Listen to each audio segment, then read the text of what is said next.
हे guys, good morning. So ये वाले छोटे से वीडियो में I talk about the 3 rating agencies का कंपनी। ठीक है, क्रिसिल हो गया, फिर केयर रेटिंग और इकरा करके है। ठीक है, अब देखिए सबसे पहले तो है कि लाइक इस स्पेस में ना कुछ ग्रोथ दिख रहा है, तो मैंने इसी वजह से मैंने क्या किया, ये वाले वीडियो में मैं सिर्फ ये तीनों कंपनीज का मैं बात करूंगा। ठीक है, अब देखिए रेटिंग एजेंसी कंपनीज करते क्या है, मतलब सोचो कोई भी कंपनी को अगर लेट्स से फॉर एग्जांपल पैसा रेस करनी हो तो वो क्या करता है बताओ, वो उसको बॉन्ड्स इशू करना पड़ता है। अब देखो बॉन्ड्स दो तरीके का होता है, लॉन्ग टर्म बॉन्ड्स या short term bonds. Short term bonds को हम क्या बोलते हैं, कमर्शियल पेपर, और लॉन्ग टर्म बॉन्ड्स को से मतलब आप बोल सकते हो कि टर्म लोन्स ले रहे मतलब। ठीक है, तो इसका मतलब क्या है, सोचो जब आप कोई बॉन्ड इशू करते हो मतलब क्या है, मतलब आपको पैसा चाहिए और वो बॉन्ड आप किसी को दोगे जो बनता है बॉन्ड होल्डर। तो बॉन्ड होल्डर इन्वेस्टर की तरह होता है। ठीक है, लेकिन वो स्टॉक्स में पैसा नहीं डाल रहे, वो लेंड किया कंपनी को। Got it? What is the other way of a company to to to raise money is equity. तो दो ही तरीके होता है ना, एक है डेट और दूसरा है इक्विटी। जब इक्विटी करने मतलब जब इक्विटी कैपिटल से पैसा उठाने आता है तब वो शेयर बाजार में आता है, राइट। फिर अपना प्रोमोटर अपने एग्जिस्टिंग स्टॉक्स को बेचते हैं कुछ, और वहां से बाजार में मतलब बेसिकली वो अपने प्रोमोटर होल्डिंग को डाइल्यूट करता है और नया शेयर होल्डर को लाते हैं। ठीक है, ओनरशिप है, मतलब यहाँ पे उस तरीके से देखा जाए तो the promoter doesn't owe anything to the other owners ना, करेक्ट। लेकिन जो बॉन्ड होल्डर्स होते हैं वो क्या कर रहे हैं, वो तो कंपनी को लेट से ब्याज में पैसा उधार पे दिया है, मतलब उसको पैसा वापस चाहिए अपना, करेक्ट। तो सोचो ये जो क्रिसिल, इकरा और केयर है, ये इनका जो रेटिंग बिजनेस है ये रेट करता है यही बॉन्ड्स को। Got it? कमर्शियल पेपर मतलब जो कि शॉर्ट टर्म बॉन्ड्स है, जो लेट से 12 महीने के नीचे में मतलब 12 महीने के अंदर होता है, मतलब ये जो शॉर्ट टर्म वर्किंग कैपिटल जो लोन्स उठाने के लिए कंपनीज वो जो सीपी रेस करते हैं उनको उनको रेट करते हैं। और दूसरे साइड में जो लेट से फॉर एग्जांपल जो 4 साल 5 साल का जो टर्म लोन्स है, जो कंपनी को लेट से 5 साल के लिए एक कॉर्पोरेट लोन चाहिए होगा तो उसको भी रेट करते हैं। ठीक है, अब लॉजिकली मुझे एक बात बताओ, ठीक है, कि अभी ये क्रिसिल, इकरा और केयर इनका रेटिंग बिजनेस पे ग्रोथ कब आएगा, जब bond issues will be higher ना, करेक्ट। क्योंकि देखो आज अगर आप देखोगे कि कॉर्पोरेट्स को अगर लेट से कोई एक्सपेंशन का प्लान्स नहीं है, ठीक है, तो फिर वो बॉन्ड्स भी इशू नहीं करेगा, बिकॉज अगर एक्सपेंशन प्लान नहीं है तो भाई तुम पैसे उठा के क्या करोगे, मतलब कितना ही तुम पैसे उठा के अपना बैलेंस शीट को ठीक करोगे। बैलेंस शीट को तो तुम एक हद तक ठीक कर सकते हो, लेकिन आपको पैसा उठानी है लेट से प्लांट प्रॉपर्टी इक्विपमेंट के लिए, पैसा उठानी है इन्वेंटरी में माल, मतलब से फॉर एग्जांपल मतलब ये जो शॉर्ट टर्म जो सीपी में पैसा उठाते हैं उसको कहां पे डिप्लॉय करता है, इन्वेंटरी में करता है ना, रॉ मटेरियल में डालता है, एम्प्लॉय को सैलरी देता है ताकि तुरंत वो पैसा मतलब रिकवर करे, इन सेंस के सेल्स हो जाए, इन्वेंटरी फाइनल प्रोडक्ट में मतलब कन्वर्ट हो जाए, कस्टमर उसको ले ले और उसका पैसा लेके इंटरेस्ट के साथ आप कमर्शियल पेपर को आप चुका दो बॉन्ड होल्डर को।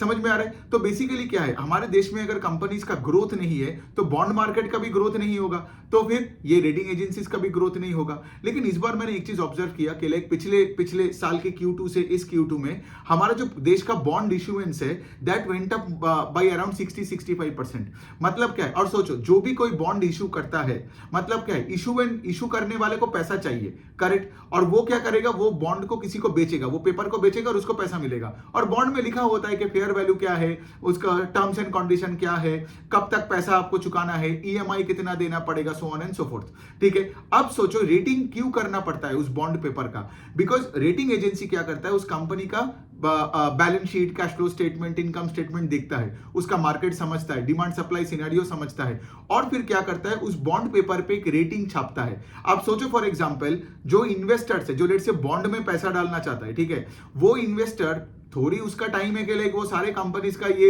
हिस्ट्री ज्योग्राफी पढ़े, वो क्या करेगा, वो ऐसे रेटिंग देखेगा और अगर उसको देख के लगता है कि वो AAA या AA रेटेड है, AAA मतलब जो हाईएस्ट रेटिंग है, ठीक है, फिर AA, फिर BBB, BB, फिर B, फिर CD, फिर जंक बॉन्ड मतलब रेटिंग होता है। तो मतलब जितना हायर रेटिंग है उतना इन्वेस्टर का कॉन्फिडेंस होगा ऑन दैट बॉन्ड, मतलब वो ज्यादा मतलब जल्दी पैसा दे देगा, ठीक है, और वो बॉन्ड का बॉन्ड होल्डर बन जाएगा।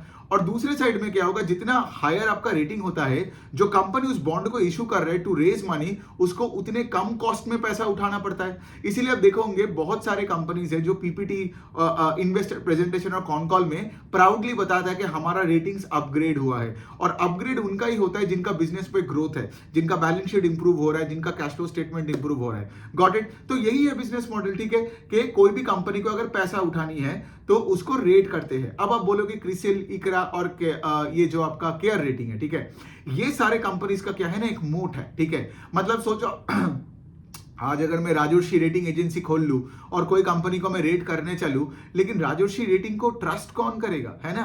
अल्टीमेटली घूम फिर के लोग यही देखेगा कि भाई क्रिसिल ने अगर रेट किया है कि नहीं, राजर्षि ने रेट किया तो उसमें कोई ट्रस्ट नहीं है ना। तो इसी वजह से you will not see many players trying to get into this business, because यहां पे the barrier to entry is extremely high, ठीक है। सो बेसिकली यही है इनका बिजनेस मॉडल। अब इनके बिजनेस मॉडल में बहुत लोचा भी हो सकता है। 2008 ग्लोबल फाइनेंशियल क्राइसिस हुआ था, उसका एक बड़ा रीजन यही था कि ये सारे मतलब यूएस का जो S&P, फिर मूडीज वगैरह था, फिच वगैरह था, उन्होंने क्या किया था, बहुत ऐसे जंग बॉन्ड्स को भी AAA करके रखा था, ठीक है। ये जो मॉर्गेज बैक सिक्योरिटीज था, फिर ये जो सिक्योरिटाइजेशन जो लोन्स बोलते हैं उसको, ठीक है, अभी भी होता है, ठीक है। अब लेकिन the point I am trying to say, इसके लिए क्या होता है, जब लेट से आपने कोई जंग बॉन्ड को AAA करके रखा है, तो मतलब क्या, एक बुरे कंपनी को बहुत पैसा मिल जाएगा at a very cheap cost. और ये क्यों होता है मैं बता रहा हूं, बिकॉज ऑफ द फैक्ट के लाइक आज अगर लेट से किसी को केयर रेटिंग ने लेट से ये किया, मतलब लेट से रेटिंग किया, करेक्ट, पैसा कौन देता है, वही कंपनी। अब लेट से फॉर एग्जांपल केयर रेटिंग ने कोई कंपनी का लेट से रेटिंग घटा दिया और बोला कि लाइक नहीं आप लोग तो अच्छा नहीं कर रहे हो, लेट से AA से मैंने BBB में कन्वर्ट कर दिया, मतलब नीचे की तरफ है, राइट। फिर कंपनी क्या बोलेगा, छोड़ो तुमको छोड़ो, मैं किसी और रेटिंग एजेंसी के पास जाता हूं जिसको मैं पैसा खिलाऊंगा, और उसके बाद क्या होगा, उसके बाद वो बंदा मुझे BBB से क्या पता A में शिफ्ट करवा दे, है ना। तो बिजनेस भी नहीं गंवाना है। So there is always a conflict of interest. तो इसी वजह से क्रिसिल का जो मतलब कोई भी, मतलब मुझे लगता है कि the best way to deal with this के लाइक, मतलब रिसर्च टीम को एकदम अलग और इंडिपेंडेंट रखो from the top management and the sales team, है ना। बिकॉज अगर रिसर्च टीम मैनेजमेंट के टीम के साथ और सेल्स टीम के साथ मिल गया, तब तो भाई गया ना। बिकॉज रिसर्च टीम एक चीज बोलेगा, फिर सेल्स टीम अपने क्लाइंट, मतलब जो ये कंपनीज का है, राइट, फिर वो बिजनेस रखने के लिए रेटिंग बदल के फिर वो करवा देगा, और वहां पे क्या होगा, देन वही बॉन्ड में मतलब अनशंड कंपनीज में अच्छे लोगों का पैसा अटक जाएगा। So good money will flow to the bad places. तो यही रिस्क होता है ये मॉडल में, और हिस्टोरिकली देखा गया। लेकिन there is no way out of it. मैंने भी बहुत सोचा ठीक है, कि like what is the other way out of it, but there is no way out of it, because market में कोई किसी और को ट्रस्ट ही नहीं करेगा, है ना। मतलब क्रिसिल जो भी करे, क्रिसिल ही रहेगा, ठीक है। मूडीज भी रहेगा, क्रिसिल भी रहेगा, आपका ये केयर रेटिंग भी रहेगा। केयर रेटिंग का मुझे एक स्टोरी पता है, 2019 में जब ये एक सिमिलर सिचुएशन हुआ था, उनका राजेश मुकाशी करके एक सीईओ हुआ करता था। तो क्या हुआ था, जब प्रॉब्लम में फंसा, उसके बाद क्या हुआ, उसके बाद केयर रेटिंग ने एक ही चीज करता है ना, जब कोई फुटबॉल मैनेजर हो या कोई कंपनी में कोई प्रॉब्लम आता है, तो सीईओ या उनका जो हेड मैनेजर, उनको सिर्फ हटा के जस्ट किसी और को लेके आओ। But at the same time ये भी देखना पड़ेगा कि लाइक कोई आगे जाके कोई यहाँ पे कोई भी आके ये मॉडल को बदल नहीं पाया, ठीक है। तब यही है, पार्ट ऑफ लाइफ है। मतलब वही है ना कि कॉन्फ्लिक्ट ऑफ इंटरेस्ट एकदम दिखता है कि लाइक जिसको तुम रेट कर रहे हो, तुम उसी से ही पैसा ले रहे हो। तो and there is no way to deal with this as well ना, because why would a third party pay for why would a third party pay to CRISIL for rating a company's bond, right? फिर वो company पैसा पे करेगा ना, तो it make sense as well in this model. But then इसमें वो conflict of interest is like very big. But any which way, अब मैं इसको कवर इसलिए कर रहा हूँ। अब देखिए, अच्छा पूरा मॉडल समझा देता हूँ। इसके साथ वो और क्या करते हैं कि एक तो हो गया वो कॉर्पोरेट बॉन्ड्स को रेटिंग करते हैं, दूसरा क्या है, ये जो बैंक जब लोन्स देते हैं, ठीक है, तो ये तो क्या है, हमारे देश में बैंक्स कहां पे लोन दे रहा है, क्या कर रहा है, ठीक है। बिकॉज जब आप किसी को लोन दे रहे हो, तो लोन का जो क्वालिटी है, किस कस्टमर को आप दे रहे हो, वो भी इसको लोन का भी रेटिंग होता है, ठीक है। सो बेसिकली क्या है, अगर आप क्रिसिल, इक्रा और केयर को ट्रैक करोगे तो आपको समझ में आ जाएगा कि बैंकिंग स्पेस में हो क्या रहा है, ठीक है। कि बैंकिंग स्पेस में जैसे फॉर एग्जांपल आप अगर इक्रा केयर का भी पढ़ोगे तो वो लोग क्लियरली यही बताया है कि एनबीएफसीज को फंडिंग थोड़ा कम मिल रहा है बैंक से, बिकॉज रिस्क वेट्स बढ़ा दिया है ना। फिर दूसरे साइड में आरबीआई ने ये पूरा क्रैकडाउन किया ऑन द अनसिक्योर्ड रिटेल वाला स्पेस में। आपने देखा होगा पेटीएम के साथ क्या हो गया and all that. So basically क्या है ना कि रेटिंग एजेंसी को अगर आप ट्रैक करोगे तो you will have a fair bit of understanding big picture level पे कि कॉर्पोरेट, इंडियन कॉर्पोरेट्स कैसा कर रहा है, एंड से यहाँ पे मतलब बैंक क्रेडिट्स में क्या क्या सिचुएशन है। जैसे अभी का मैंने आपका एनबीएफसी का बोला। अब ऑफ कोर्स वो चीज तो आप अगर कोई भी एनबीएफसी को ट्रैक करोगे तो उनका मैनेजमेंट भी वही बताता है, राइट। सो यहाँ पे if you track the rating agencies along with the financials, मतलब पिक्चर और आपको मतलब it will help you to connect the dots even at a better level, ठीक है। तो ये हो गया बात। अब देखिए, अब पॉइंट है कि लाइक इनका तो ये हो गया आपका आपका रेटिंग वाला बिजनेस, ठीक है, बैंक लोन्स का रेटिंग और कॉर्पोरेट बॉन्ड्स का रेटिंग। दूसरा जो है वो उनका एक नॉन रेटिंग वाला बिजनेस है, सबका ये तीनों का ही है, जो कि इनका रिसर्च और एनालिटिक्स का जो सपोर्ट देते हैं, but that is a lower part of the portfolio. इनका रेटिंग बिजनेस ही is the bigger chunk in their overall portfolio. अब यहाँ पे बात यही पे है, जैसे मैं आपको ये वाला डॉक्यूमेंट नहीं, मतलब ये जो डेटा मैं आपको बता रहा हूं कि पिछले साल से इस साल में Q2 में, लिसन टू दिस केयरफुली, ये मैं ऑलरेडी एक बार बोल चुका हूं कि corporate bond issuances went up by 68%।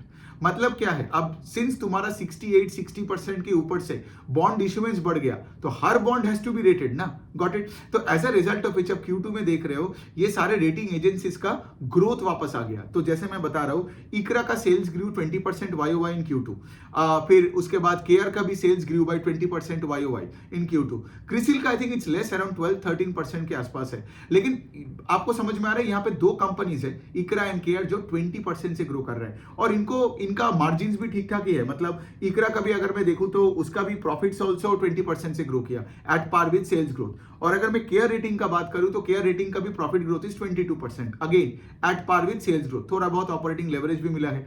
सो इसका क्या मतलब है कि ये जो कॉर्पोरेट बॉन्ड इश्यूएंस का इतना बड़ा ग्रोथ हुआ है, तो देख रहे हो आप, उसके अनुसार ही रेटिंग एजेंसीज में भी ग्रोथ आ गया है ना। सो इट्स लाइक आप एकदम पूरा अलाइन कर सकते हो पूरा लॉजिक को, तो अच्छी बात है। यहाँ पे कोई तो यहाँ पे प्रॉब्लम नहीं है। अब देखिए, अब बिजनेस मॉडल बहुत सिंपल है यहाँ पे, और जैसे फॉर एग्जांपल आप यहाँ पे और भी डेप्थ में जाके थोड़ा देख सकते हो कि लाइक मतलब ये जो शॉर्ट टर्म बॉन्ड्स है, राइट, कमर्शियल पेपर में ग्रोथ कितना है, लॉन्ग टर्म बॉन्ड्स में कितना ग्रोथ है, so on and so fourth सबका, ठीक है। लेकिन हैविंग सेड दैट ना, अगर आपको वर्किंग कैपिटल के लिए पैसा चाहिए तो आप कमर्शियल पेपर रेज करोगे, है ना। और मतलब शॉर्ट टर्म पैसा कमर्शियल पेपर में क्या होता है, इंटरेस्ट रेट आपको कम देना पड़ेगा एज ए कॉर्पोरेट। लेकिन अगर आपने लेट से 5 साल के लिए किसी से पैसा मांग रहे हो, बिकॉज लेट से आपको एक प्लांट बिठाना ही है, तो उसके लिए क्या होगा, उसके लिए आपको टर्म लोन, मतलब इसलिए का टर्म लोन जो आप बैंक से लोगे तो फिर उसको भी रेट करना पड़ेगा उस डॉक्यूमेंट को, या फिर से फॉर एग्जांपल अगर आप बाजार से उठाते हो तो बेसिकली क्या है, बात यही पे है कि फिर इंटरेस्ट रेट्स अलग होते हैं, राइट। और यहाँ पे मेन चीज क्या है, why do you want to get rated as a corporate, again मैं बता रहा हूं कि अगर तुम्हारा रेटिंग खराब हो रहा है, मतलब क्या, तुम्हारा बिजनेस परफॉर्मेंस अगर खराब हुआ, लेट्स से तुम्हारा सेल्स घट रहा है, तुम्हारा बैलेंस शीट में डेट बढ़ते जा रहा है, तुम्हारा leverage ratio is going up, specially if you are a non financials का तो लेवरेज रेशियो बढ़ना is okay because they are a levered business, तो लेवरेज रेशियो बढ़ा के अगर वो आरओई बढ़ाते हैं तो दैट्स अ गुड थिंग। लेकिन अगर let's say non financial company का लेवरेज बढ़ रहा है और सेल्स नहीं ग्रो कर रहे, तो ऑफ कोर्स आगे जाके कैश फ्लोज और खराब हो जाएगा। मतलब क्या, तुम्हारा इन्वेंटरी अब फाइनल प्रोडक्ट में मतलब सेल नहीं हो रहा है, मतलब तुम्हारा CFO नेगेटिव दिख रहा है, तुम्हारा बैलेंस शीट में प्रॉब्लम्स आने लग गया। प्रॉब्लम्स के इन द सेंस मतलब incrementally your balance sheet is getting worse, got it, मतलब तुम्हारा इक्विटी बेस में पैसा नहीं ऐड हो रहा है। तो अब तब क्या होता है ना, जो रेटिंग एजेंसी होता है वो जो मतलब क्या होता है, सोचो आपका कोई बॉन्ड हो, ठीक है, अभी लेट से आपका वो AAA में है, लेकिन आगे जाके 1 साल के अंदर आपको फिर से उसको वही वाला बॉन्ड को फिर से रीरेट करना पड़ेगा मेंटेनेंस के लिए, ठीक है। उस तरीके से सोचो, गाड़ी जैसे मेंटेनेंस के लिए जाता है, जहां पे गाड़ी का ओनर फिर से खर्चा करता है, यहाँ पे कंपनीज को और थोड़ा खर्चा करना पड़ता है। लेकिन वो वाले मेंटेनेंस क्यों करना होता है, बिकॉज 1 साल में कंपनी का तो हुलिया बदल सकता है। तो जो क्रेडिट रेटिंग एजेंसी होगा वो लोग क्या करेगा, अगर खराब हुआ तो ऑफ कोर्स अगर उसका बैलेंस शीट खराब की तरफ जा रहा है, सेल्स ग्रो नहीं कर रहा है, आरओई का नंबर नीचे की तरफ जा रहा है कंपनी का, तो वो भी अपना रेटिंग घटा देगा। लेकिन अब सोचो, जब रेटिंग घटा देगा उसके बाद से उस कंपनी को तो और प्रॉब्लम होगा to raise capital, got it. तो इसीलिए आप एक चीज देख रहे हो, अच्छी कंपनीज और अच्छा बनता है, बुरे कंपनीज और बुरा, so the gap always widens here. मतलब समझ में आ रहा है, मतलब ये तो वही वाला पॉइंट हो गया ना कि लाइक जो बंदा लेट से जिसका 2 लाख का पैकेज, मतलब 2 लाख का सैलरी उठाता है महीने में, उसको सारे बैंक्स क्रेडिट कार्ड देने के लिए तैयार है। लेकिन जो बंदे लेट से अपने दुकान चला नहीं पा रहा है, ठीक है, बैंक्स के पास जाके भीख मांग रहा है, तब भी बैंक उसको 1 रुपए नहीं देगा। तो ये वाला बिजनेस मॉडल कुछ ऐसा ही है, ठीक है।